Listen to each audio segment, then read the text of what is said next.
Congratulations, Ange. It just felt like a night when everything went to plan, didn't it? Yeah, I mean, I thought the players were outstanding. They're well prepared tonight.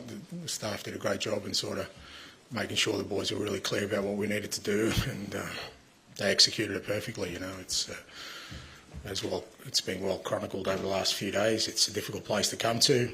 They've got a really imposing home record, not just with wins but with goals. And I thought the lads just handled it really well, as they have throughout this sort of European campaign, particularly the knockout stages. And credit to them. I thought they did an outstanding job. Okay. Praise the players there, but how proud are you, after everything you've gone through this season, to be leading this side out in a Europa League Final? Yeah, look, I guess it's a great opportunity. It's kind of fourth year in European football. There are plenty of people who've been in European football for a lot longer than I have that haven't got to a final. So you kind of understand that, it's something that you need to kind of appreciate, and I certainly do that. I haven't really thought a lot about it because obviously the focus is on tonight, but more importantly, just really sort of pleased for the players and the staff, and particularly our supporters. There's a few hundred here tonight who sure will remember this night, and thousands back home who, we've given them some real hope and something to dream about, that we can do something special this year. Well, Ange, congratulations. Can I get your reaction to just getting United in the final? Obviously an all-English game.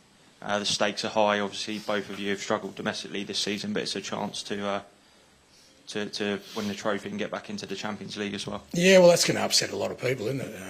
There'll be debates now raging. I've heard the latest one is that neither of us will be able to get a trophy if we win. We're just going to take a team photo because we're not worthy. I mean, who cares if we're struggling in the league? Why is that important if it's so easy to get to a final, then why doesn't everyone who finishes in the top three do it? I mean, it's a separate thing. It's got nothing to do with league form. We understand our league form hasn't been great.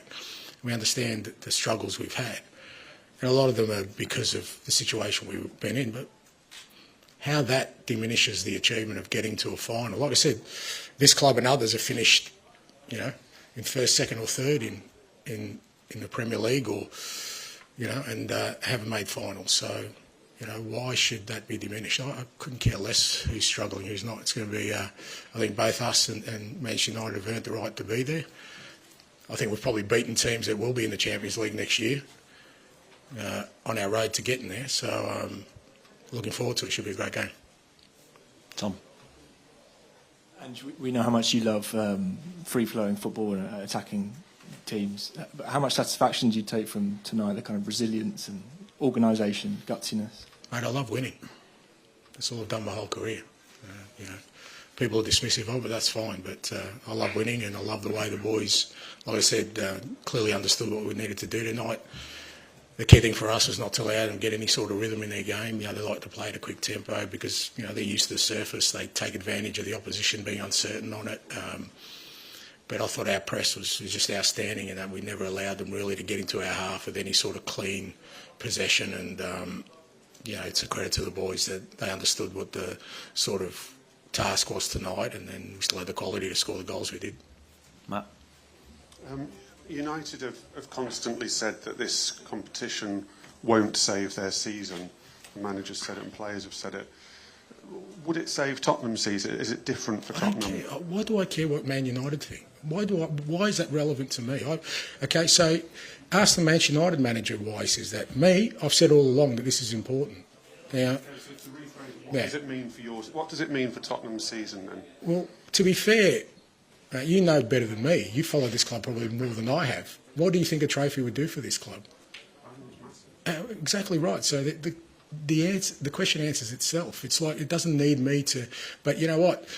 What's happening right now is that people are fearing that it actually might happen. And because it might happen, let's see how we can tear it down somehow, diminish it somehow by, saying that it's been a poor season and it's, we don't deserve this or we don't deserve that, or somehow comparing us to Manchester United. Maybe if we had Manchester United's success, maybe. I'd have a different view. But I came into this role, like you said, you know better than me. I could have been sitting here exactly the same time in 5th position.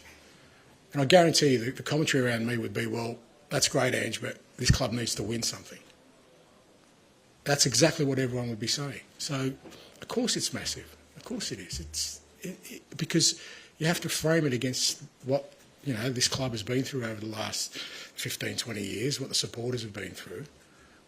Man United have got their own, journey to go on, and maybe if they go 15 years without winning something, they'll change their perspective on things as well. Jacob. United obviously a team that kind of have a knack of winning trophies in the last couple of years, but when you see the kind of professionalism, the resilience that your team have shown in the away games in Europe, do you see that they're ready mentally for this final? Look, it's, again, sort of a final's a kind of unique sort of standalone game. It's, it's a bit different to everything that you do in the build-up to it. So, but if you're talking about resilience and adversity, this group of players has had it in bucket loads this year. We're still dealing with it. We're losing players, key players, and yet, they've still found a way to stick together, to believe in what we're doing, and that gives me the belief that the challenge we have of trying to overcome a sort of tough opponent in a massive game. I know the lads have got it within them to rise to that. George. Hi, Ange. Many congratulations. You've spoken many times about growing up and watching English football, and in particular European finals with your dad.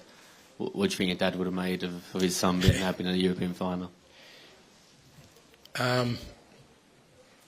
Yeah, look, I mean, I don't know, there will be a time when I reflect on all this stuff, but, it's just, I got friends who I grew up with who are now, I know probably booking tickets to Bilbao that, for all intents and purposes, I'll be on the touchline, but almost with the imposter syndrome, I should be in the stands with them, because that's where I've come from. But it's it's my 4th year in European football, and I get the opportunity to lead a team out in a European final. I think that's it's something I will look back on, but I'd rather look back on it fondly with a positive memory on the day. But yeah, not just my dad, my family. My wife was amongst the few hundred here today, cheering on with the away end, and credit to her. And 2 boys, it was a school night, but I promised them a trip to Bilbao if we got through. So there's so many people that who take the knocks and feel it more than I do. I'm sure they're proud of me tonight, but more importantly, I'm just pleased I can always give back to them who made the most sacrifices. Thank you very much. Thank you. Thank you.